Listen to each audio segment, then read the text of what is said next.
ক্ষুরধার বুদ্ধিসম্পন্ন অশোক চট্টোপাধ্যায়ের বাড়িতে একবার এক ভয়ঙ্কর বিপদ এসে করাঘাত করল। সেই বিপদের মর্ম বুঝতে উনি নিজেই অক্ষম ছিলেন।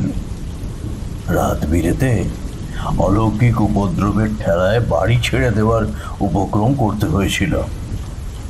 এমনই অবস্থা যে দেওয়ালে পিঠ ঠেকে গেছিল। আকুল হয়ে ঈশ্বরের নিকট নিজের অজ্ঞাতসারে ভুল কিছু করণীয়র জন্য ক্ষমা চেয়ে করজোড়ে প্রার্থনা করে অপ্রত্যাশিতভাবে ঘনিয়ে আসা বিপদসমূহের হাত থেকে মুক্তির জন্য বহুবার অনুরোধ করেছিলেন। কিন্তু অন্তর্যামীর সাড়া পাওয়া অতটা সোজা নয়। শেষে কোথা থেকে আমার সম্বন্ধে খোঁজ খবর নিয়ে বাড়ির ঠিকানা পেয়ে শটান উপস্থিত ও এসেই পা দুটো জড়িয়ে শিশুর মতো কাঁদতে আরম্ভ করলেন। তাকে কিছুতেই আমি থামাতে পারি না। কাঁদবার কারণ অবশ্য ছিল, যা কিনা ওই ভদ্রলোক ঢোকার মুখেই আমি অনুধাবন করতে সক্ষম হয়েছিলাম। তোমাদের তো নিজের অভিজ্ঞতা লব্ধ কাহিনী বলার সময় বহুবার স্মরণ করেছি আমার নিম্ন স্তরের সাধনা দ্বারা প্রাপ্ত সূক্ষ্ম কিছু অমানসিক ক্ষমতা সম্পর্কে। সেই গুরু প্রদত্ত ক্ষমতা ভেঙেই তো 60 বছরেও ক্রমাগত খদ্দেরদের দুঃখ দুর্দশা সুরাহা করে প্রতিযোগিতার বাজারে অসার বজায় রেখেছি।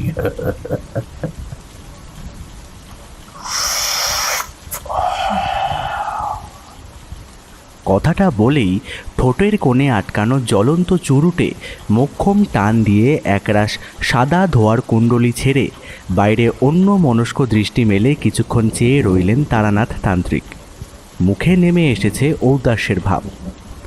এই প্রকার মনের ভাবের সঙ্গে আমরা বেশ পরিচিত। কিছু সময় অবধি মৌন থেকে উনি পুনশ্চ বললেন, জানো তো, এই বৈষয়িক সম্পত্তি, অধিক খ্যাতি ও প্রসারের লোভই আমাকে তন্ত্র সাধনার উচ্চ মার্গের দিকে যাওয়ার পথে বাধ সেধেছে। নইলে যেসব সিদ্ধ পুরুষ ও যোগীগণের সান্নিধ্যে আমি এসেছিলাম এবং তাদের আয়ত্তাধীন শক্তির পরিচয় পেয়েছিলাম, তাতে অনেক দূর অবধি আমি উঠতে পারতাম। আমাকে তারা আমার নিষ্ঠুর ভবিতব্যের কথা স্মরণ করিয়ে দিয়েছিলেন। তারা বলেছিলেন যে তন্ত্রের সাধনা আমার জন্য নয়, কেবল প্রচুর সাধু সঙ্গ হেতু কিছুমাত্র ক্ষমতা আমি পাব। জগৎকে দেখার দৃষ্টিভঙ্গি আমার পাল্টাবে, যদিও প্রাপ্ত ক্ষমতা সেসব ধরে রাখার ক্ষমতা আমার নেই। লোভে পড়ে অচিরেই বিনষ্ট হবে বলেও ছিল গণনা করে।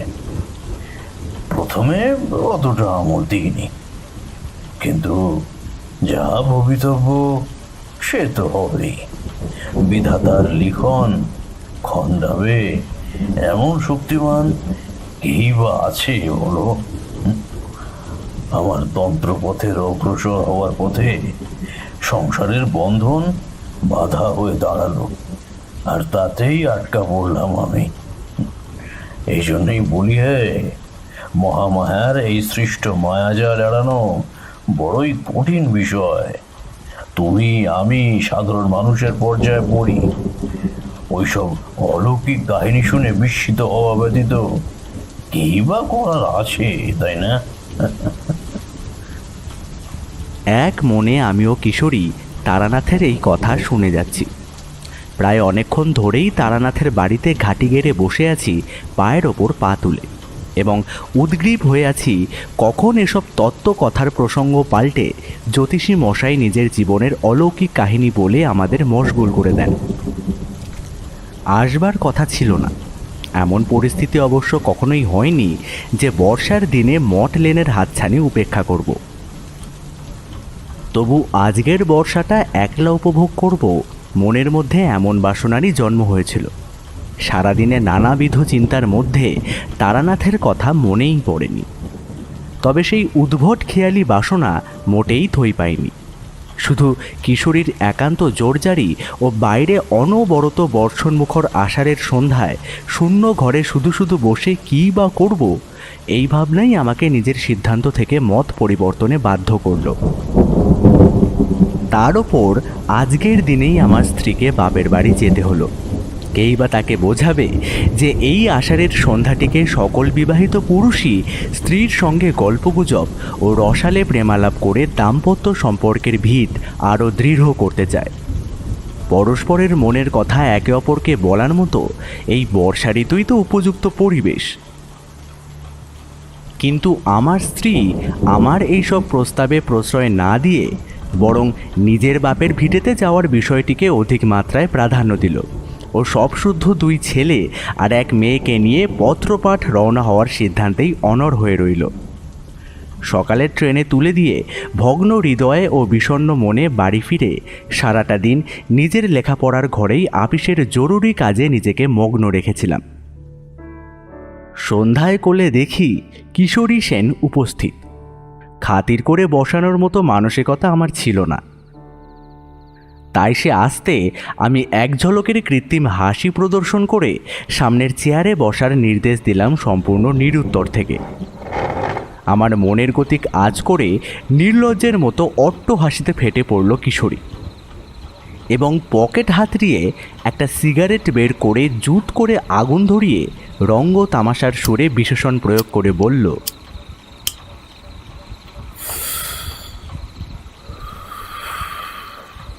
কি বিভূতি, স্বামী সোহাগিনী অর্ধাঙ্গিনী নেই তাই বুঝি অত মুষড়ে আছো? আহা হা হা, অত লজ্জা কিসের? এই বিরহ বেদনা ঠিকই লাঘব হবে, সবুরে মেওয়া ফলে, বুঝলে বন্ধুবর? এই কথাটা শুনে মেজাজটা তিত বিরক্ত হয়ে উঠল। ভদ্রতা শিখে তুলে গলার পারদ কয়েক পর্দা উঁচু করে বিরক্ত হয়ে বললাম, হচ্ছে কি এই সময় তুমি কি মনে করে? দেখছো না জরুরি কাজে বসেছি, গুলতানি মারার আর জায়গা পেলে না? আহমক! কিশোরী হচ্ছে যাকে বলে আমার অন্তরঙ্গ বন্ধু। পরস্পরের মধ্যে রসিকতা ও যৎ সামান্য তুচ্ছ কথাবার্তাকে কেন্দ্র করে মাঝে সাঝেই বচসা হয়। আমরা পরস্পর একে অপরকে বেশ বিলক্ষণই চিনি। চায়ের দোকানের ব্রিজ খেলার আড্ডায় আমাদের মধ্যে গড়ে ওঠা বন্ধুত্বের বাঁধুনি আরও মজবুত হয়েছে যত বছর গড়িয়েছে। তাই আমাদের মধ্যে অনর্থক মন কষাকষি হলেও সেটা ক্ষণস্থায়ী, কেউই তেমন গা করি না। সে যাই হোক, কিশোরী সেনকে তিরস্কারসূচক এই কথা শুনিয়ে সামনের দিকে হাত বাড়িয়ে সিগারেটের ফরমাশ করতেই সে একটা বার করেও দিল। আমি আরাম কেদারায় আড়মোড়া ভাঙতে ভাঙতে অবসন্ন শরীরটা এলিয়ে দিয়ে ঊর্ধ্বপানে কড়ি কাঠের দিকে চেয়ে থেকে তৃপ্তি ভরে ধোয়া ছেড়ে থম মেরে বসে রইলাম। ঘড়িতে তখন বাজে 6:10। বাইরের ফুটপাথে অষ্টপ্রহরের কোলাহল ঘর পর্যন্ত ভেসে আসছে। সেই সাথেই বৃষ্টির ছাটের সঙ্গে তীব্র ঝোড়ো জোলো বাতাস জানলার ফাঁক গলে ঢুকে ঘরময় শীতল করে শান্তি প্রদায়ক করে তুলেছে। বাতাসের স্পর্শে ঈষৎ পর্দাটা দুলে উঠল দেখলাম। সন্ধ্যার পরিবেশ কেমনতর থমথম করছে। দুজনেই নীরব ছিলাম, কিন্তু সেই নীরবতা বজ্রপাতের তীব্র শব্দে ভঙ্গ হলো। কিশোরী শশব ব্যস্ত হয়ে বলল, কি হে, এমনি করে কি ঘরেই বসে থাকবে নাকি? কই বা যাবো এই বিষণ্ণ মন নিয়ে? আজকে আমার মন ভালো নেই। উফ, রাখো তো ওইসব ভাওতা। মনের অভ্যন্তরে ওইসব খেয়ালি বেদনাকে স্থান না দিয়ে চলো ভয়ের সঞ্চার করি। আর এমনিতেই তো দেখছো ঘন মেঘাচ্ছন্ন আবহাওয়া। দিনটা তারানাথের বাড়িতে না হয় অতিবাহিত করি। কী বা হবে বর্ষার আমেজটা বদ্ধ ঘরে নিজেকে সেধিয়ে রেখে শুধু শুধু নষ্ট করে? কিন্তু আমার আপিসের কাজ? আরে সে হবে খুন। এই তো সবে শনিবার, হাতে এখন অঢেল সময়। সেই অবসরেই চলো মস্তিষ্কের ঝিম ধরা ভাবটা একটু হ্রাস করে আসি। জ্যোতিষী মশাইয়ের বাড়ি যাওয়ার তাগাদা দেওয়ার সাথে সাথেই কিশোরীকে বাইরে চলে যেতে দেখলাম। যাওয়ার প্রস্তাব যখনই অবধারিত হয় তখন সে বাইরে দাঁড়িয়ে প্রতীক্ষার প্রহর গোনে। আমিও টেবিলের ওপর অগোছালো জরুরি কাগজপত্র গুছিয়ে আনলা থেকে শার্টটা গায়ে চাপিয়ে পুনরায় ধূমপানের তাগিদ অনুভব হেতু সিগারেটে আগুন ধরিয়ে বাইরে বেরিয়ে দরজায় শিকল তুলে দিলাম। বদ্ধ ঘরের বাইরে খোলামেলা ঝিরঝিরে বাতাসে প্রাণ ভরে শ্বাস নিয়ে বেশ চনমনে অনুভব করছিলাম। চারিদিকে কেমন যেন ঘোর ঘোর হয়ে এসেছে। আমাদের এই অংশটা একটু ফাঁকা ফাঁকাই হয়ে যায় সন্ধ্যের দিকে। ল্যাম্পপোস্টের কাছে বৃষ্টির জলের ফোঁটা জমেছে, ফলে অস্বচ্ছভাবেই আলো ছড়াচ্ছে সেগুলো। বৃষ্টি অল্প বিস্তর পড়ছে তখনও। আমরা দুজনে কোনো ক্রমে একটি ছাতায় মাথা গলিয়ে প্রায় 40 মিনিট হাঁটাহাঁটির পর অবশেষে গণৎকার তারানাথের বাড়ির দোরগোড়ায় পৌঁছে দেখি বেশ খদ্দেরের ভিড় হয়েছে। ভিতর থেকে কোলাহল ভেসে আসছে মানুষের। দিনটা শনিবার, ও এই দিনটাই তারানাথের বাড়িতে যে অঢেল খদ্দেরের ভিড় জমে এই কথাটা বিলক্ষণই জানা ছিল। বুঝলাম এই সময় গিয়ে তারানাথের কাছে আসর জমবে না, খদ্দের বরং কমলেই না হয় যাওয়া যাবে, অথবা আজকের দিনটাই হয়তো আড্ডা দেওয়া যাবে না। কি হবে তাহলে? অনর্থকই কি তবে আশা? এইসব আকাশ পাতাল ভেবেচিন্তে মাথার ঘাম পায়ে ফেলে সারা হলাম। চৌকাঠের বাইরে কয়েক জোড়া জুতো দেখে কিশোরীকে বললাম, নাও, তোমার জ্যোতিষী মশাই খদ্দের নিয়েই ব্যস্ত, আমাদের সঙ্গে কি তার খোঁজ গল্পের সময় আছে? কিছুক্ষণ প্রতীক্ষা করা যাক, এমন তো কখনো হয়নি। কিশোরীর প্রস্তাবে রাজি হয়ে মোড়ের মাথার দোকানের শেডের তলার এক প্রান্তে অনেকক্ষণ, প্রায় আধ ঘন্টা মতো অতিবাহিত করার পর শেষে পুনশ্চ যখন গেলাম, বৈঠকখানার ঘর থেকে তখনও ক্রমান্বয়ে বেশ অসন্তোষজনক হৈহট্টগোলের শব্দ উত্থিত হচ্ছে। আমরা পরস্পরের দিকে মুখ ফেরালাম।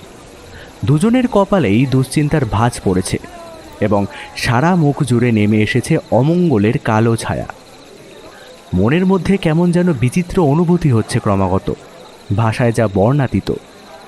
ততক্ষণে আগের তুলনায় যদিও বা খদ্দেরের ভিড় কমেছে, মনে হলো 2 কি 3 জনের বেশি হবে না। আমরা নিজেদের চুরুট শেষ করতে করতে দেখি বাঙালি 2 জন বিত্তবান শ্রেণীর লোক বেরিয়ে সোজা অন্যত্র গমন করল।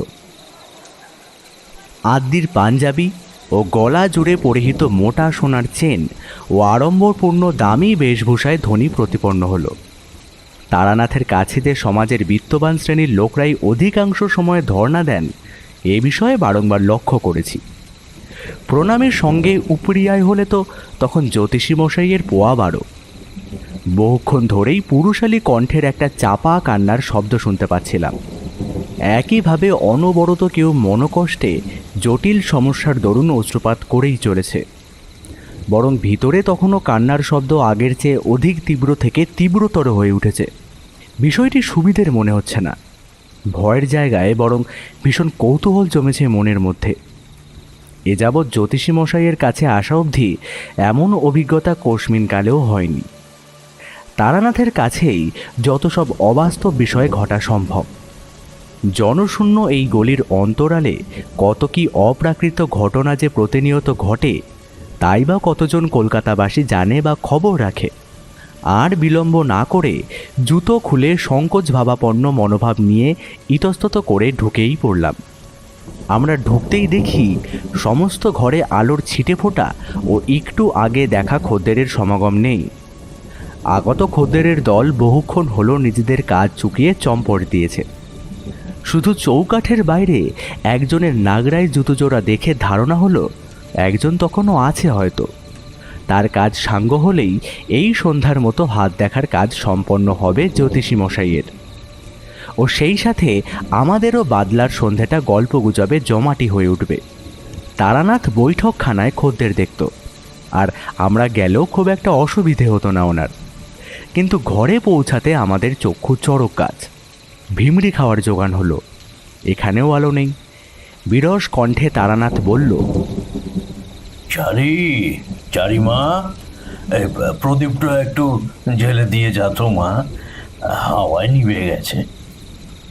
অন্ধকারাচ্ছন্ন ঘরে নুপুরের ছমছম শব্দ তুলে ঈশান কোণের দেওয়াল লাগোয়া কুলুঙ্গিতে রাখা প্রদীপ শিখা তারানাথের বড় মেয়ে চারি জ্বালিয়ে দিতে আধারের আবরণ ঘুচে গিয়ে সমগ্র বৈঠকখানার ঘর স্নিগ্ধ আলোক ছটায় ভরে উঠল। সেই আলোতে জ্যোতিষী মশাই আমাদের দিকে চেয়ে বলল, ও, তোমরা এসেছো? বসো বসো বসো।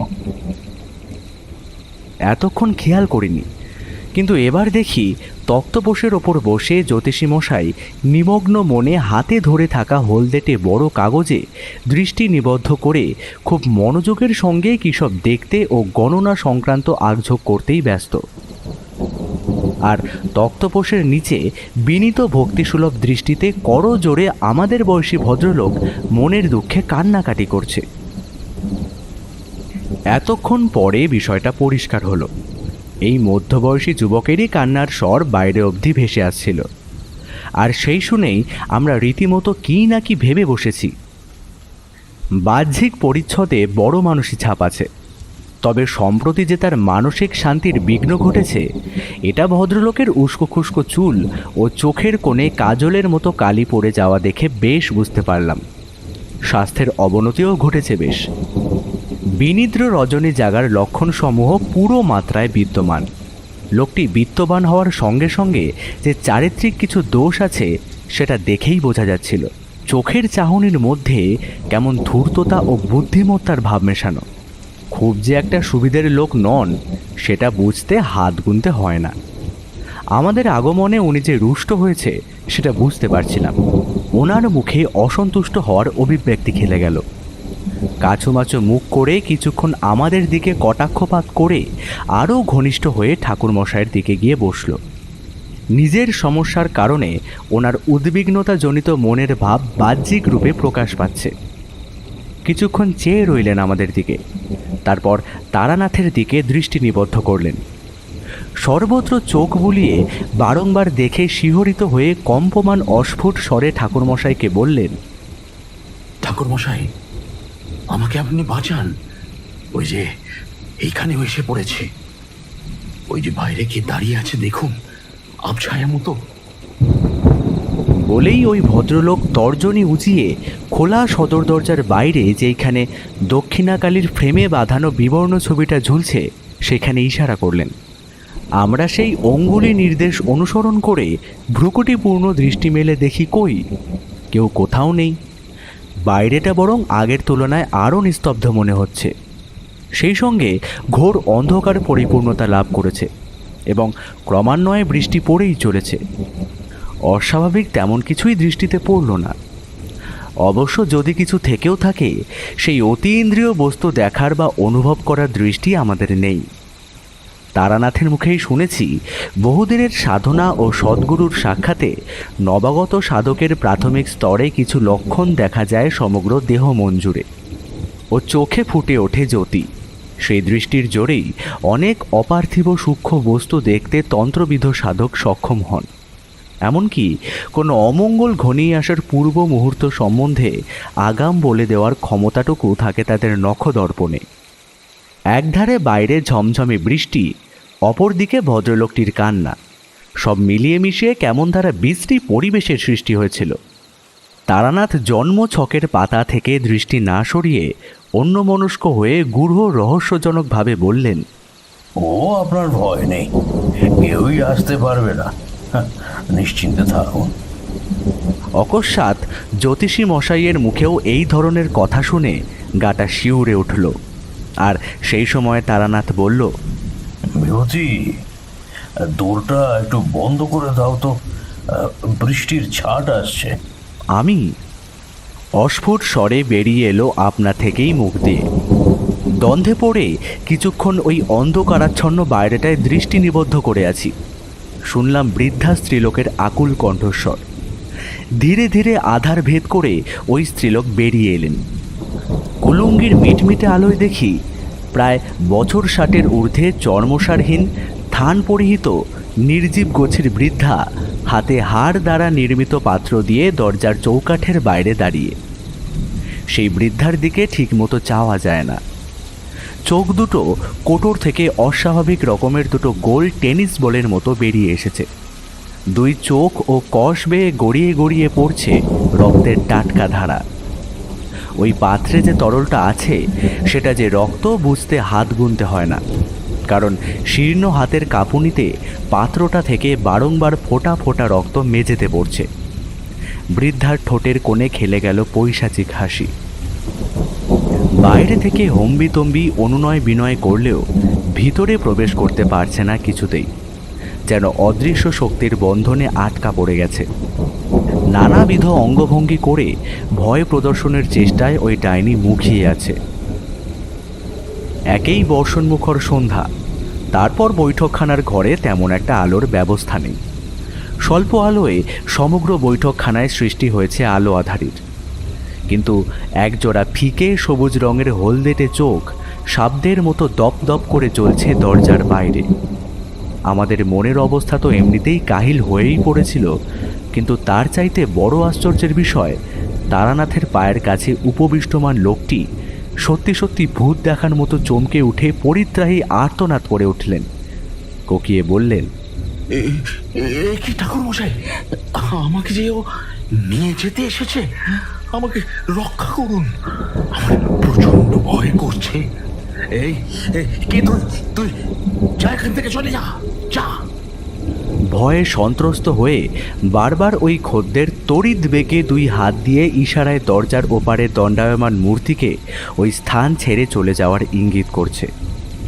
এমন ঘটনা প্রথম দেখলাম। বহু বছর ধরেই মঠ লেনে আসছি।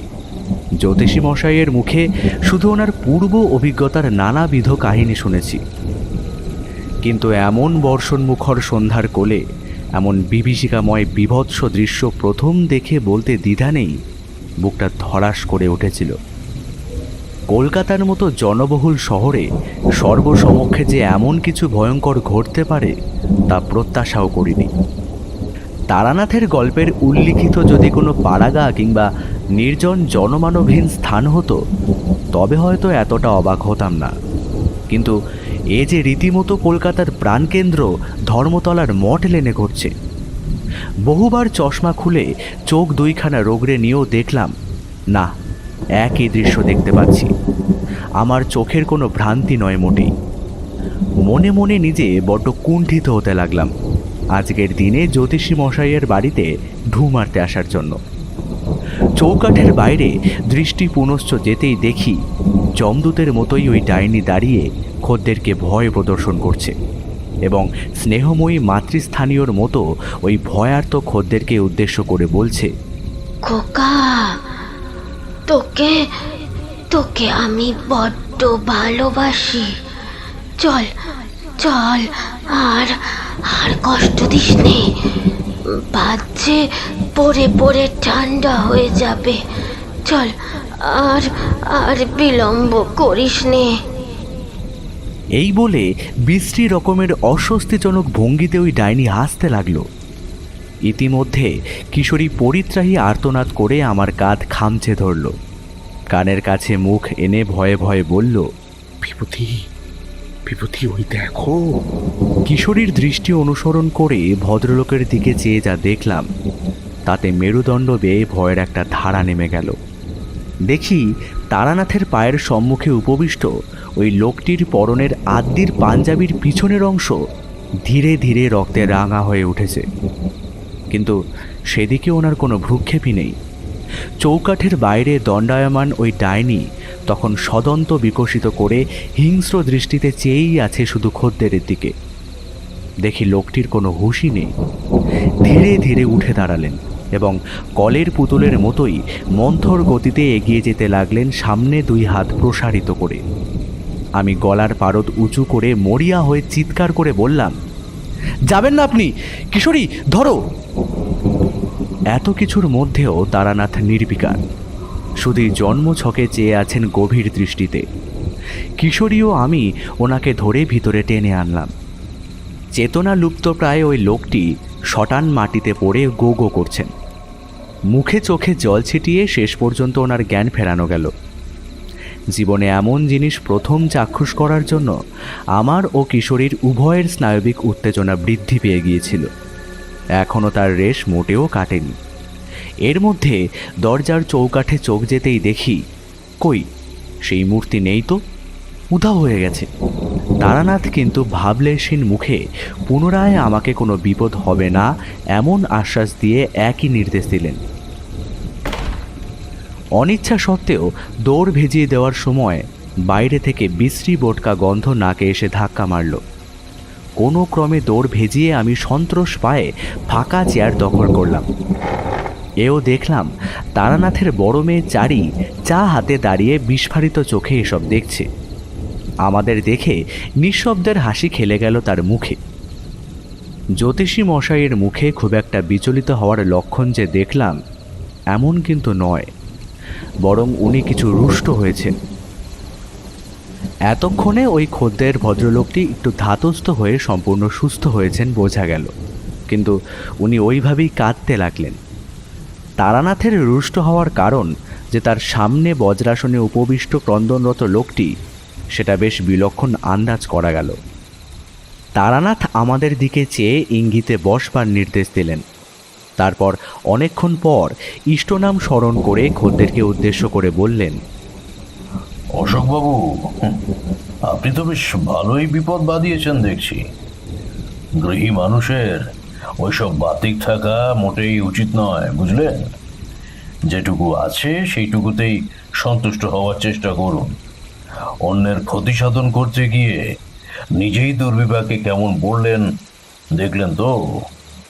শুনুন, আপনাকে সাহায্য করার বিন্দুমাত্র অভিপ্রায় আমার নেই। নেহাত এমনভাবে লুটিয়ে পড়ছেন, তাই অনিচ্ছা সত্ত্বেও এইবারের মতো পরিত্রাণের পথ আমি বাতলে দিচ্ছি। জানি না কতটা সক্ষম হব নিজের কাজে। যেভাবে সেন দৃষ্টি দিয়ে বসে আছে আপনার বাস্তুর আর মূলত আপনার উপর, তাতে সামান্য টোটকা দিয়ে প্রতিহত করা বেজায় দুষ্কর। যদিও আপনার প্রাণ সংশয়ের কোনো সম্ভাবনা থাকবে না যা করে দিচ্ছি, কিন্তু কায়ার মতো ওই আহ্বানকারী প্রেত কিন্তু আপনার নিত্যসঙ্গী হয়েই নানাবিধ উপায় চেষ্টা করবে আপনার প্রাণ হরণের। আর আপনিও অহর্নিশি কিন্তু মারাত্মক ভয়ে যে কাবু হতে পারেন, এটা কিন্তু ধ্রুব সত্য। তারপর তো দেখছি আপনি জেনে শুনে আরেকটি মারাত্মক ভুল করে বসে আছেন। শুনুন, আপনি এবার আসুন, কেমন? আমি যতটা সম্ভব চেষ্টা করছি। আর এই গুঁড়োটা ধুনোর মধ্যে দিয়ে নিত্য সর্বত্র ছড়িয়ে দেবেন, কেমন? আর ওই তুলসী তলায় গিয়ে স্ত্রী আর আপনি কমপক্ষে 108 বার কর গুণে গায়ত্রী মন্ত্র জপ করবেন। দেখুন, এতে পুরোপুরি না হলেও কিছুটা রেহাই আপনি পাবেন। এখন আপনি আসুন, দরকার হলে তখন নিজেই যাব আপনার সঙ্গে। আসুন।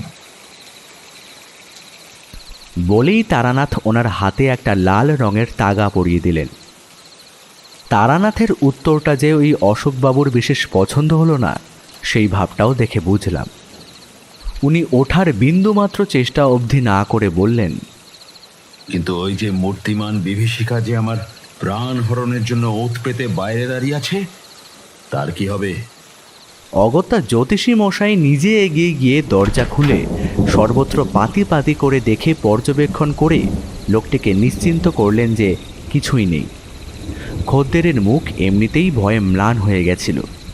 এই ভর সন্ধ্যার গহন অন্ধকারে ওই গলি পথ পেরোতে হবে ভেবে উনি আরও ভীত হয়ে পড়লেন। জ্যোতিষী মশাই নিজে গিয়ে ওনাকে মেন সড়কে পৌঁছে দিয়ে বৈঠকখানায় ফিরে তারে মেলতে দেওয়া শুকনো গামছায় মাথা মুছতে মুছতে স্বস্তির নিঃশ্বাস ফেলে বলতে লাগলেন, যাক, আজকের মতো সাঙ্গ হলো। দাঁড়াও, চায়ের ব্যবস্থা করি। বসো। চারি, ও চারি। ডাকতে না ডাকতেই সে উপস্থিত। চায়ের ও মুড়ি মাখার ফরমাস জারি করে চারিকে ভিতরে যাওয়ার নির্দেশ দিলেন। তারপর তাকিয়ার ওপর ঠেস দিয়ে আরাম করে বসে গভীর দীর্ঘশ্বাস ত্যাগ করে ধীরে ধীরে ক্লান্ত কণ্ঠে বললেন, আজ প্রায় দুপুর থেকেই খদ্দেরের ভিড় সামলাতে আমি একদম হিমশিম খেয়ে গেছি। ও, এই মাত্র স্বস্তি মিলল। তারপর দু একটা ফিচেল খদ্দেরের জন্য অনর্থক বিচলিত হওয়া আমার পোষায় না। 2 পয়সার জন্য কত কি না ধকল সইতে হয়। ও, জ্যোতিষী মশাইয়ের কোনো কথাই আমাদের কানে ঢুকছিল না। একটু আগে ঘটে যাওয়া অতি প্রাকৃত ঘটনার কোনো ব্যাখ্যাই আমি যুক্তি তর্ক কোনো কিছু দিয়েই বিবেচনা করতে পারছিলাম না। ওই ভয়ঙ্কর ঘটনার রেশ কিছুতেই কাটিয়ে উঠতে পারছিলাম না। কিছুটা ধাতস্থ হতে ক্ষণিক সময় লাগলো। তারানাথ আমাদের মনের গতিক আঁচ করতে পেরে বলল, দাঁড়াও দাঁড়াও দাঁড়াও, আমি একটু ভিতরে যাই। হ্যাঁ, কিছু কাজ আছে, বসো। ইঙ্গিতটা বুঝলাম। ওনার অনুপস্থিতির সুযোগের সদ্ব্যবহার করে সর্বপ্রথম দরজার আগল ভালো করে বন্ধ করে তারপর বারান্দায় এসে সিগারেট খেতে খেতে সামনের দিকে কয়েক গজ দূরে ঠেলে ওঠা বাড়িটায় অন্য মানুষকে দৃষ্টি নিক্ষেপ করে চেয়ে রইলাম। মিনিট 20 কাটতে আমাদের ধূমপান পর্ব সমাপ্ত হতে তক্তপোষের ওপর বসে তারানাথের জন্য আরও 2 মিনিট প্রতীক্ষা করার পর শেষ পর্যন্ত উনি এলেন। তার পিছু পিছু মেয়ে চায়ের সরঞ্জাম নিয়ে উপস্থিত। ভূমিকার ইচ্ছে ছিল না। আমাদের তখন ওই অশোকবাবুর প্রতি কৌতূহলের পারদ মাত্রাতিরিক্ত বৃদ্ধি পেয়েছে। তার এমন অহেতুক আচরণ, তারপর কি সমস্যায় সে পড়েছে, যতক্ষণ না পুঙ্খানুপুঙ্খভাবে জানতে পারছি আমাদের স্বস্তি নেই। তাই বললাম, জ্যোতিষী মশাই, এমনিতেই দীর্ঘক্ষণ আপনার খদ্দের দেখার বিঘ্ন যাতে না ঘটে সেই জন্য বাইরে দাঁড়িয়ে অপেক্ষা করছিলাম। এবার একটা জমাটে গল্প শুনিয়ে আমাদের সময় নষ্টের মাসুল গুনতে হবে। আজকে যে পরিমাণ ভিড় দেখলাম খদ্দেরের, এতে আপনার বহুবিধ গল্পের জোগান নিশ্চয়ই দেওয়া সম্ভব। অল্প একটু হাসলেন ঠাকুরমশাই। জ্বলন্ত সিগারেটে গোটা কয়েক টান দিতে দিতে উনি বললেন,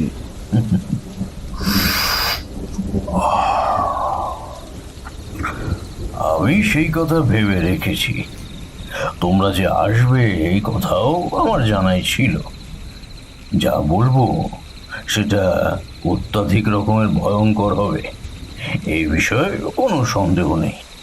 তোমরা দুটিতে আগে একটু জমিয়ে বসো তো দেখি। হ্যাঁ, তারপর না হয় ওসব হবে কোন। না না, বসো বসো বসো। তোমরাও চাটা নাও, আমিও নেই।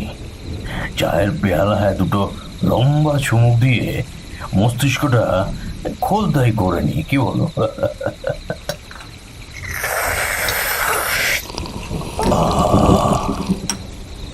তোমাদের গল্পের জোগান আজকে আমার পক্ষে দেওয়া মোটেই সম্ভব হতো না, কারণ অতীত স্মৃতি মন্থনের ফুরসত পেলে তো। কিন্তু এই বৃষ্টির মধ্যে জল কাদা ভেঙে তোমরা যখন এসেছো, তখন তোমাদের নিরাশ করব না। ওটা কি ছিল ঠাকুর মশাই, যেটা একটু আগে দেখলাম? কিশোরী কাপা কাপা কণ্ঠে বলল। তারানাথ বলল, লোকটির ভবিতব্য নিজের কৃতকর্মের ফল হাতে নাতে পাচ্ছে। লোকটির বাড়ি কৈখালি গায়ে, মস্ত জমিদারি ছিল এককালে। যদিও জমিদারি প্রথা উচ্ছেদ হওয়ার পর সেই মান নেই, কিন্তু চালচলনে রাজকীয়তার লেশমাত্র কোনো অংশে কম নয়। ওনার পিতার নাম রুদ্রনারায়ণ চট্টোপাধ্যায়। তার 2 ছেলে, একজন ইনি, অপরজন সুরেন্দ্র। পরস্পরের মধ্যে রুদ্রবাবু জমিদারি সমানভাবে বন্টন করে দিয়ে পরপারে গেছেন। কিন্তু ওই যে মানুষের স্বভাব মন্দ হলে ফন্দি ফিকিরের কি অভাব থাকে? থাকে না। ছোট ছেলে সুরেন্দ্র পিতার সম্পত্তির ওইটুকু নিয়ে বিয়ে থা করে সুখে ঘর বাঁধলেন। কিন্তু ওনার ঝোঁক চাপল কি করে সমগ্র জমিদারি আত্মসাৎ করা যায়। একে ইনি কিছু করেন না, রাত দিন তাস ও জুয়ায় প্রমুখের আড্ডায় মেতে থাকেন। পৈতৃক সূত্রে পাওয়া নগদ কবেই নিলামে জিনিস কিনতে কিনতে ফাঁকা করে ফেলেছেন।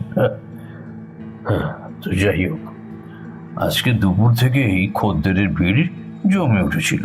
সে তো তোমরা সন্ধ্যার দিকে এসেও দেখেছ। ফুরসতও মিলছিল না কিছুতেই।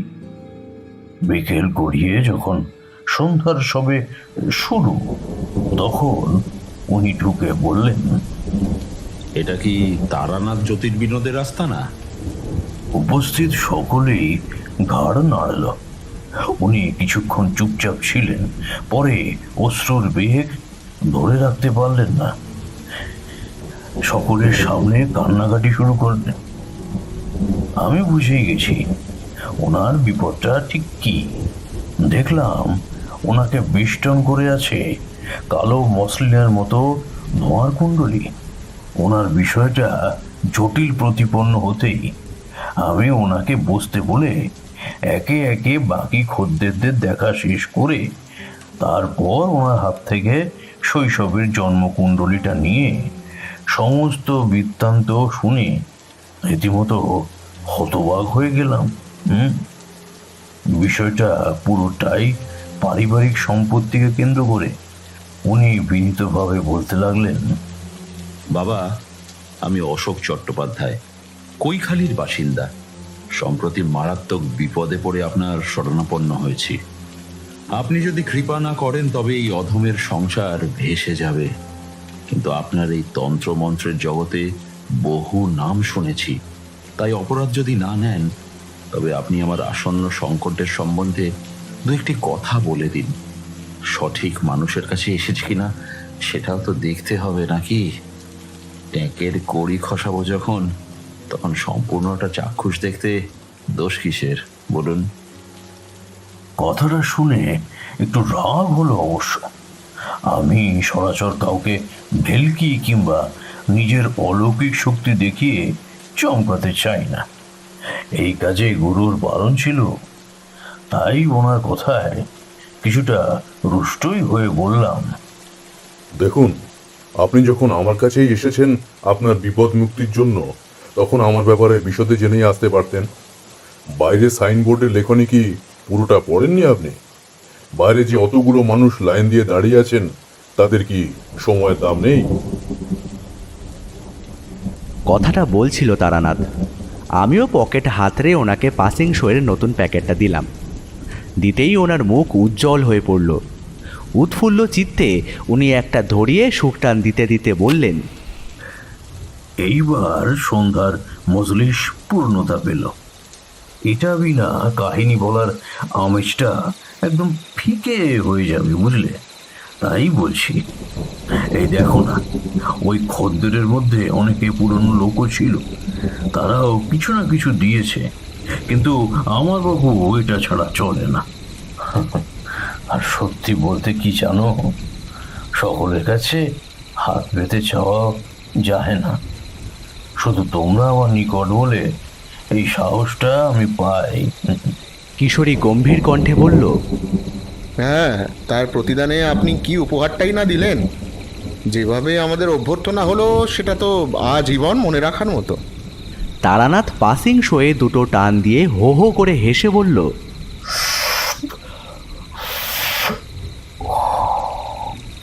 বাহ, তুমি এই দিকেই ভয় পেয়ে গেলে। তবু তো শ্মশানে মশানে দেখোনি। আমি দেখেছি, তোমাদের কোনো ভয় ছিল না। এই ঘরে দেবতা প্রতিষ্ঠিত। নিত্য গুরুমন্ত্রের জপ করার ফলে ইতিবাচক শক্তির গণ্ডিতে এ বাড়ি সুরক্ষিত। আরে দেখলে না কেমন করে ওই ডাইনি ভিতরে পদার্পণ করতে পারছিল না। আর তাছাড়া যেখানে আমি আছি সেইখানে বিপদ কিসের? ওই ডাইনি আমাদের কোনো ক্ষতি করতে পারবে না। তার সব ক্রোধ ওই অশোকবাবুকে কেন্দ্র করেই। তন্ত্রমন্ত্র যে খাঁটি সত্যি, মন গড়া কিছু না, তবু বিশ্বাস হলো তো? নিশ্চিন্তে থাকো, বাড়ি ফেরার পথে তোমাদের হাতে মন্ত্রপুত তাগা বেঁধে দেবো, আর জল পোড়াও দিয়ে দোষ মুক্ত করে দেবো, কেমন? আমরা সচকিত হয়ে সমস্বরে বললাম, কেন? এর প্রয়োজনীয়তা কি? সে তোমাদের বুঝিয়ে ব্যাখ্যা করা খুবই কঠিন। তো যেটা বলছিলাম, অশোকবাবুকে ওইরূপ কথা বলার পর দেখলাম উনি একই প্রার্থনা বহাল রাখলেন। আমি ওনার হাত ধরে দেখে বিস্ময়ে অভিভূত হয়ে গেলাম। এ কার হাত দেখছি আমি? এনার অপরাধের সীমা হয় না। ইনি যেমন দুশ্চরিত্র তেমনি লম্পট। সুদখোর মহাজনের মতো সাধারণ গ্রামবাসীর জীবনহানি করেছেন। এখন উঠে পড়ে লেগেছে ভাইয়ের সম্পত্তি হরণ করে তাকে বেঘরে মারার জন্য। আমি মুখ তুলে চাইলাম, স্পষ্টতই বললাম, দেখুন, আজ আর হাত দেখা হবে না। বিশেষত আপনার মতো নিকৃষ্ট মানুষের হাত তো আমি কিছুতেই দেখব না। এই বলে ওনাকে ফিরে যাওয়ার ইঙ্গিত দিলাম। অশোকবাবু এইবার একটা আশ্চর্য কাণ্ড করলেন। চামড়ার ব্যাগ থেকে এক বান্ডিল টাকা বের করে আমার সামনে রাখলেন ও গলার স্বর নিচু করে বললেন, আমার প্রাণ রক্ষা ও কর্মসিদ্ধির পুরস্কার স্বরূপ এটা পাবেন। ওনার মুখে খেলে গেল ষড়যন্ত্রকারীদের ন্যায় এক কুটিল হাসি। এবার একটা কথা তোমাদের বলি। প্রথম যৌবনে, বিয়ের পর, যখন এই মটলেনে সস্ত্রীক আসি, তখন কম করে অনেক টাকা উপার্জন যেমন করেছি, তেমনি দু হাতে উজাড় করেছি, আর ব্যয় পর্যন্ত নিঃসংকোচে করেছি। এই কথা তো তোমাদের আগেও বলেছি যে মধুসুন্দরী দেবী আমাকে বলেছিলেন কখনোই আমি বেশি ধনী হতে পারবো না, আবার কখনো খাওয়া দাওয়ার অভাব হবে না, এটাও বলেছিলেন। আর এই শেষ বয়সে এসে আমার বৈষয়িক সম্পত্তির উপর মোহ একেবারেই উঠে গেছিল। নেহাত মানুষের উপকার ও তন্ত্রশাস্ত্রের চর্চা ও জীবন ধারণের জন্য নামমাত্র প্রণামী আমি নেই, এই যা। কিন্তু ওই খদ্দেরের প্রস্তাব তৎক্ষণাৎ নাকচ করে বললাম, না না, আমাকে টাকা দেখিয়ে লাভ নেই। আমি তারানাথ জ্যোতিষী। পয়সা বুঝলেও কারোর অনিষ্ট সাধন আমার দ্বারা হবে না। আপনি ফিরে যান। আমি কৌতূহলী হয়ে প্রশ্ন করলাম, আচ্ছা, এটা কি আজকের ঘটনা? হ্যাঁ বটেই, একটু আগেই উনি এইসব কাণ্ড করলেন। বহু অনুরোধের পর উনি যখন কথা দিলেন যে অপরের ক্ষতি সাধনের মনোভাব ত্যাগ করবেন, তখনই আমি ওনার বিপদ মুক্তির জন্য চেষ্টা করতে লাগলাম। উনি নিজের যাবতীয় ইতিবৃত্ত কুণ্ঠিতভাবে বলেছিলেন। ওনার পিছনে, ওই ঘনায়মান বিপদের আশার পিছনে বহু কারণ আছে। বলি শোনো। রুদ্রনারায়ণের ছোট ছেলে পিতার মৃত্যুর পর ভাইয়ের সঙ্গে দ্বন্দ্ব বিবাদে জড়িয়ে শেষ পর্যন্ত সরে গিয়ে নিজের আখের গুছিয়ে প্রশস্ত প্রাঙ্গণে একটা মস্ত উঁচু পাঁচিল নির্মাণ করে মুখ দেখা দেখি বন্ধ করলেন। কিন্তু অশোকবাবু ছোট ভাইকে জব্দ করার জন্য মনে মনে জাল বুনতে লাগলেন। এদিকে অশোকবাবুকে ইন্ধন যোগাতেন আর একজন। তার কথায় বেদ বাক্যের মতো তিনি বিশ্বাস করতেন এবং আজ্ঞা পালন করতেন। সে হলো অশোকবাবুর গৃহ পরিচারিকা। তিনি ছিলেন রুদ্রনারায়ণের সময়কার বিশ্বস্ত কর্মী। বয়স প্রায় ওই 60-70-এর মতোই হবে। দুই ভাইয়ের মধ্যে পৈতৃক সম্পত্তি বন্টনের সময় উনি অশোকবাবুর অধীনেই থাকার সিদ্ধান্তে অটল রইলেন। কাজের যে পরিচারিকা ছিল তার ত্রিসংসারে কেউ ছিল না। অহর্নিশি শুধু পড়ে থাকতেন জমিদার বাড়ির অন্যান্য চাকরদের মতোই তার নিযুক্ত করা ঘরে। এমনিতে যদিও অশোকবাবু বিয়ে থা করে সংসারী হয়েছিলেন, তবুও ওনার সংসারের যাবতীয় নিয়ন্ত্রণ থাকত ওই বৃদ্ধা পরিচারিকার হাতেই। অশোকবাবুর স্ত্রী ধনী পরিবারের মেয়ে হলেও সংসারের অত আটঘাট বুঝতেন না। ভালো মন্দ সবকিছুই ওই বৃদ্ধা পরিচারিকার সঙ্গে পরামর্শ করতেন। প্রয়োজনে এটা সেটা কেনার তাগিদে নানাবিধ অজুহাতে অশোকবাবুর স্ত্রীর কাছে নগদ কিছু ধার্য করতেন। এইসব খেয়াল করতেন না মোটেই ওই অশোকবাবু। গৃহে লক্ষ্মীমন্ত সহধর্মিণী থাকা সত্ত্বেও তার গুপ্ত প্রণয় ছিল। কখনো কখনো তিনি ঘরে ফেরার প্রয়োজন অবধি মনে করতেন না। সেই হিসেবে রাত ভোর শুধু গুপ্ত প্রণয়ের বাড়িতেই রাতের অধিকাংশ সময় অতিবাহিত করতেন। বৃদ্ধা যদিও এই বাড়ির পরিচারিকা, তবে সেটা শুধু নামে মাত্র। উনি ঘোর সংসারী ছিলেন। সংসারের মারপ্যাঁচ সম্পর্কে তোমরা জানো না। বহুদিন ভবঘুরের জীবন কাটিয়েছি। সেই সূত্রে অনেক মানুষের বাড়িতেই অতিবাহিত করতে হয়েছে আমাকে দিন। তাই নানাবিধ মানুষের স্বভাব চরিত্রের সঙ্গে পুঙ্খানুপুঙ্খভাবে আমি পরিচিত ছিলাম। তো যাই হোক, যা বলছিলাম, ওই পরিচারিকা ওই বাড়ির প্রধান পরিচারিকা ছিলেন। 30-40 বছরের পুরনো উনি। তাই নতুন যারা তারা তার নির্দেশেই চলত। তবে তার মধ্যে একটা ক্রোধ তুষের আগুনের মতো সঞ্চিত ছিল। সে অনেক কাল আগেকার কথা, রুদ্রনারায়ণ বেঁচে থাকাকালীনই। কি একটা সরাতে গিয়ে তিনি ধরা পড়ে যান সুরেন্দ্রবাবুর কাছে, আর সেই খবর সোজা চলে যায় রুদ্রনারায়ণের কানে।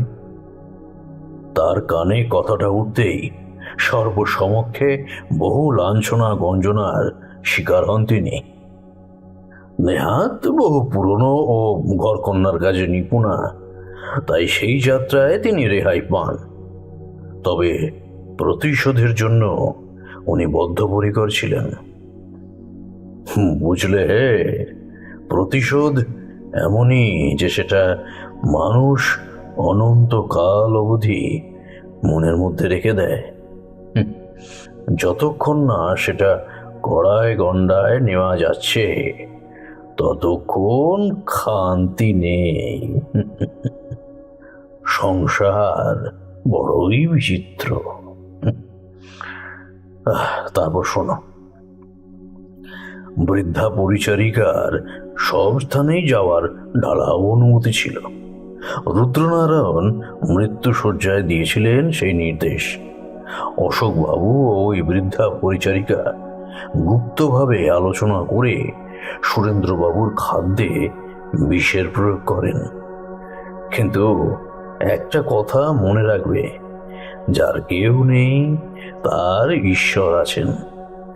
কোনোভাবেই তাকে প্রতিহত করা যাচ্ছিল না। শেষে পরামর্শ অনুযায়ী বৃদ্ধার চেনাশোনা এক তান্ত্রিকের ঠেকে অশোকবাবু গেলেন এবং ভাইয়ের নামে রাগ প্রকাশ করে ও অগ্রিম কিছু নগদ দিয়ে উপাচার ক্রিয়া করালেন। ধীরে ধীরে যাতে দগ্ধে দগ্ধে সুরেন্দ্রর মৃত্যু তিনি প্রত্যক্ষ করতে পারেন। তান্ত্রিকের উপাচার ক্রিয়ার ফল হাতে নাতে ফলল। দেখা গেল সুরেন্দ্রবাবুর রাতে তীব্র জ্বরে যায় যায় অবস্থা। ভুলভাল বকছেন, অস্বাভাবিক আচরণ করছেন, নিজের স্ত্রীকেই অকপটে নির্বিচারে মারধর করতেও বিন্দুমাত্র বিচলিত হচ্ছেন না। বাধ্য হয়ে সুরেন্দ্রবাবুর স্ত্রী কমলা এসে অশোকবাবুর দৌড় ধাক্কাধাক্কি করতে থাকেন। তীব্র কণ্ঠে আর্তনাদ করে সাহায্য করতে থাকেন, কিন্তু তাতে হিতে বিপরীত হয়। অশোকবাবু তাকে তীব্র অপমান করে ওই স্থান থেকে তাড়িয়ে দেন। ওই রাতে সুরেন্দ্রবাবুর সারা রাত অবধি ভুল বকেই কেটে গেছে। পরদিন সকালে ডাক্তার এলেন এবং বেশ কড়া ওষুধ দিলেন, কিন্তু বিশেষ লাভ হলো না। এদিকে ওই বৃদ্ধা পরিচারিকা অশোকবাবুর ওপর হম্বিতম্বি করতে শুরু করলেন। সেই বৃদ্ধায় যেন সর্বময় কর্ত্রী, হিসেব নিকেশ রাখা, সকলের উপর তদারকি করা, এমনকি অশোকবাবু রাত করে বাড়ি ফিরলে পর্যন্ত তার উপর অকথ্য ভাষায় চিৎকার চেঁচামেচি করা পর্যন্ত শুরু হলো। আমাকে তাই অশোকবাবু অশ্রুপাত করতে করতে বলেছিলেন এই 2 দিন আগের ঘটনা।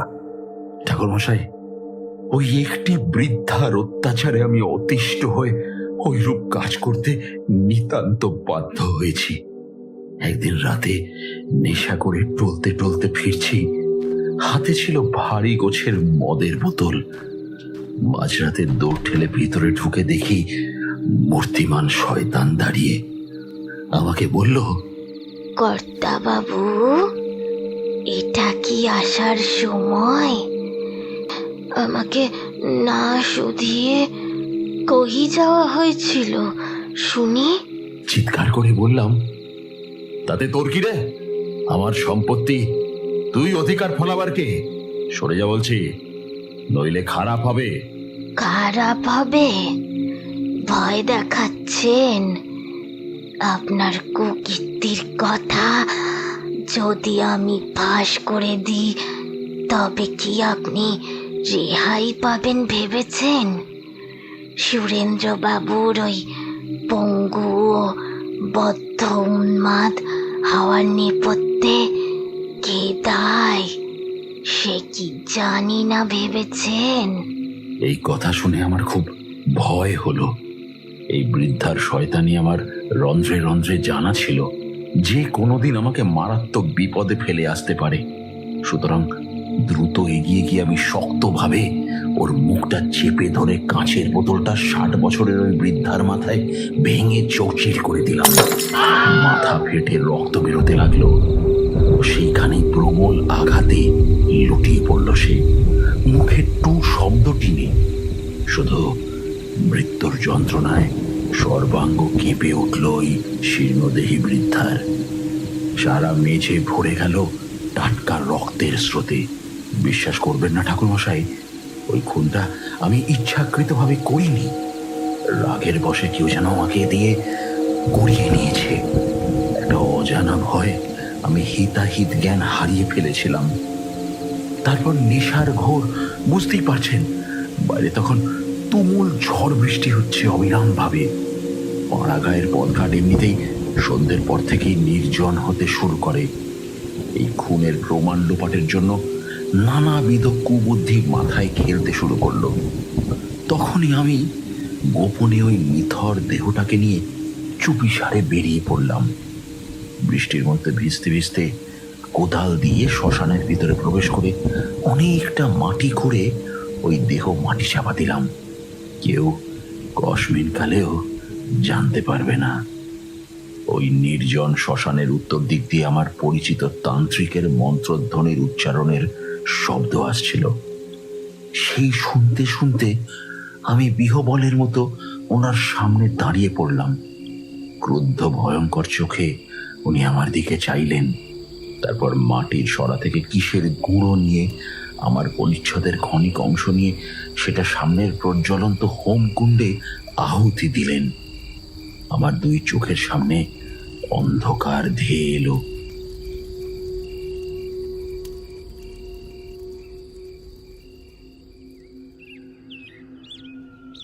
চোখ খুলতেই দেখি আমি আমার শয্যায় শুয়ে আছি। দিনের আলো ফুটেছে, পরনের পরিচ্ছদটুকু পরিবর্তন হয়ে গেছে। সমগ্র বাড়ি শুনশান। সকল চাকর যেমন নিজেদের মতো কাজ করত তেমনি করছে। ঠাকুরঘর থেকে স্ত্রী প্রসাদের থালা থেকে 1 টুকরো মিষ্টি আমার মুখে দিয়ে আক্ষেপের সুরে বলল, জানো, কালকে অদ্ভুত স্বপ্ন দেখলাম। আমাদের ওই বৃদ্ধা কাজের মাসি যিনি ছিলেন, উনি রাতেই কোথায় উধাও হলেন। আমার কানের সামনে শুধু ওনার করুণ আর্তনাদ ভেসে এলো। এমন কেন হচ্ছিল গো? স্ত্রীর প্রশ্নের উত্তর দেব কি ঠাকুরমশাই? আমি নিজেই চমক ভাঙল এই অবস্থায় প্রশ্ন করলাম, কই সে? স্ত্রী ঠোঁট উল্টে ঘাড় নাড়ল। কালকের পর থেকেই নাকি তাকে পাওয়া যাচ্ছে না। ধীরে ধীরে আমার সব কিছু মনে পড়ল। একজন কাজের পরিচারিকার নিরুদ্দেশ নিয়ে অতটা মাথা ঘামানোর কি আছে? তাই কেউ বিশেষ পাত্তা দিল না। কিন্তু ঠাকুরমশাই, বিষয়টা এইভাবেই রফা হলো না। বৃদ্ধার মৃত্যুর পর বাড়ির পরিবেশ কেমন অসংলগ্ন ঠেকতে লাগলো। আমার ছোট ভাই সুরেন্দ্রর অবস্থা ক্রমেই খারাপ হতে লাগলো। একদিন গিয়ে উপস্থিত হলাম, দেখি নিজের ঘরে আমার ভাই চুপচাপ সামনের দিকে চেয়ে শুয়ে আছে। আমাকে দেখে তার মুখে ক্রোধের কোনো অভিব্যক্তি ফুটল না। গলা অবধি ঢাকা দেওয়া ফিনফিনে কাপড়, সামনের দিকে দৃষ্টি, কিন্তু সেই চাহনের মধ্যে কোনো স্বাভাবিকত্বের স্পন্দন নেই। মনে মনে বড্ড কুণ্ঠিত হতে লাগলাম যে আমাদের সংসারটা ওই বৃদ্ধা কর্মী সুকৌশলে ভেঙে দিল। আমিও অবশ্য তার শাস্তি তাকে দিয়েছি। এরপর 15টা দিন বেশ নির্বিঘ্নেই কাটল, কিন্তু রাত বিরেতে শুরু হলো তারপর অলৌকিক উপদ্রব। সন্ধ্যের দিকে ফিরছি মেঠো রাস্তার উপর দিয়ে। দুই ধারে যেদিকে দুই চোখ যায় শুধু মাঠ আর মাঠ। মাঝ আকাশে চাঁদ উঠেছে। সেই জ্যোৎস্নায় দেখি আমার থেকে হাত 10 তফাতে দাঁড়িয়েছে একজন স্ত্রীলোক। স্পষ্ট দেখি সাদা শাড়ি পরা একজন। মুখটা বোঝা যাচ্ছে না, শুধু সবুজ রঙের ফিকে জুলজুল চোখ ও গলার স্বর শুনে ওই নির্জন পথে আমার আত্মারাম খাঁচা ছাড়া হওয়ার জোগাড়। দেখি ওই বৃদ্ধা পরিচারিকাই দাঁড়িয়ে। কিন্তু এ কি করে সম্ভব? আমি তাকে নিজের হাতে গোড় দিয়েছি শ্মশানের মাটিতে। আমি প্রাণপণে দৌড়ে দিগ্ভ্রান্তের মতো ইতিউতি যেতে লাগলাম। পরিত্রাহী আর্তনাদ জুড়ে সাহায্যের জন্য প্রার্থনা করতে লাগলাম। অত রাতে কে কোথায়? ওই দিন যে কি করে নিজের বাড়িতে ফিরেছি সে কথা আমি নিজেই জানি। এরপর যেখানেই গেছি দেখি ওই মূর্তি আমার ছায়া সঙ্গী হয়ে ঘুরে বেড়ায়। রাতে শুতে পারি না, কানের কাছে কর্কশ কণ্ঠে কে যেন চেঁচিয়ে মরে। জীবন দুর্বিষহ হয়ে উঠেছে ঠাকুরমশাই। ভদ্রলোক ওই কথা বলার পর আমি সব কিছু বুঝে গেছিলাম। বেঘরে প্রাণ হারানোয় ওই বৃদ্ধার আত্মা প্রতিশোধ চায়। আর এও জেনেছি ওই বৃদ্ধা ওই তান্ত্রিকের মেয়ে। তারানাথের কথা শুনে আমরা সমস্বরে চেঁচিয়ে উঠলাম। বললাম, ওই তান্ত্রিকের মেয়ে? কিন্তু আপনি যে বললেন বৃদ্ধার বয়স প্রায় 60-এর ওপর, তাহলে তার পিতার বেঁচে থাকা কিভাবে সম্ভব? সবই সম্ভব। যতদূর মনে হয় ওই সাধক নিম্নতন্ত্রের শাখায় সিদ্ধ, এবং ওই শক্তি বলেই নিজের দেহে প্রাণ বজায় রাখতে সক্ষম। নিজের মেয়ের মৃত্যুতে ওই তান্ত্রিক নিজের ক্ষমতা দ্বারা অশোকবাবুর সংসার ধ্বংস করতে চান। এর একটা বিশেষ প্রণালী আছে। তোমরা হয়তো ভাবছো যে মৃত্যুর পর কি করে পরলোকগত আত্মাকে ধরাধামে ফিরিয়ে আনা সম্ভব, কি তাই তো? কিন্তু এটা মনে রেখো যে মৃত্যুর পরই আত্মার ঊর্ধ্বলোকে গতি হয় না। প্রায় 1 পক্ষ কাল অবধি তাকে মৃত্যুলোকেই কাল অতিবাহিত করতে হয়। আর বেঘরে মৃত আত্মা তো মুখিয়ে থাকে কখন তার হত্যাকারীকে জব্দ করা যায়। আমার যতদূর মনে হয় নিজের কন্যার এইরূপ হত্যার বিষয়টি ওই তন্ত্রবিদ জানতে পারেন। ফলে তিনি ওই 1 পক্ষ কাল ধরে নিজের পরলোকগত মেয়ের আত্মাকে আহ্বান করেন এবং তার মৃত্যুর প্রতিশোধ নেওয়ার জন্য তাকে অশোকবাবুর ওপর আক্রোশ মেটাবার ক্ষমতা প্রদান করেন। তারানাথ অনর্গল এই কথাগুলোই বলে যাচ্ছিল, কিন্তু সেই কথা মাঝপথেই থামাতে হলো। উনি নীরব হয়ে কান পেতে কি যেন শুনলেন। কয়েক মুহূর্তের ব্যবধানের পরই আমরা 3 জনই শিহরিত হয়ে গেলাম। ক্রন্দনরত অবস্থায় কেউ যেন প্রবল বেগে বন্ধ দরজাটা চাপড়াচ্ছে আর বলছে, ঠাকুরমশাই, দরজা খুলুন, আমাকেও মেরে ফেললো। সন্ত্রস পায়ে দরজা খোলার জন্য জ্যোতিষী মশাই উঠতেই পরিত্রাহী আর্তনাদ হলো এবং দরজার নিচ দিয়ে টাটকা রক্তের ধারা চুইয়ে চুইয়ে ঘরে প্রবেশ করলো। দেখে আমাদের তখন মাথার ঠিক নেই। এক টানে দরজা খুলতেই দেখি চৌকাঠের বাইরে উপুর হয়ে রক্তাক্ত অবস্থায় পড়ে আছে অশোকবাবু। তখনও জ্ঞান ছিল, রক্তে সমস্ত পাঞ্জাবিটা ভিজে গিয়ে দুর্গন্ধ বেরোচ্ছে। পিছনের দিক থেকে কেউ যেন ওনার পা টেনে প্রবল বেগে অন্ধকারের মধ্যে দিয়ে নিয়ে যাওয়ার চেষ্টায় রত। সেই মুহূর্তে তারানাথ অদ্ভুত একটা কাণ্ড করে বসলেন। দৌড়ে বাড়ির ভিতর থেকে একটা ধনুচি এনে মিনিট কয়েকের মধ্যে সেটা ধরিয়ে এক প্রকার গুঁড়ো মিশিয়ে দিলেন। সারা বৈঠকখানার ঘর ধোঁয়ায় ভরে উঠল। উনি জোরে জোরে মন্ত্র পাঠ করতে লাগলেন। বাইরে থেকে তুমুল ঝোড়ো বাতাসের ঝাপটা বারংবার চেষ্টা করতে লাগলো জ্বলন্ত ধনুচিটা নিভিয়ে ফেলার, কিন্তু তারানাথের মন্ত্রপাঠের সামনে অপশক্তির সমস্ত প্রচেষ্টাই বিফল হলো। ফলে ধীরে ধীরে ওই অশুভ শক্তির প্রভাব কিছুটা কমতে শুরু করলো। আমরা অশোকবাবুকে অতি কষ্টে সৃষ্টে ভিতরে নিয়ে আসতে আসতেই উনি অস্ফুট আর্তনাদ করে মারা গেলেন। তারানাথ অতি ক্ষীণ স্বরে বলল, অশোকবাবু নিজের প্রাপ্য শাস্তিই পেলেন। অন্যায় করলে সেইখানে বিধির নিয়ম অনুযায়ী শাস্তি পেতেই হবে, এতে কেউই কিছু করতে পারে না।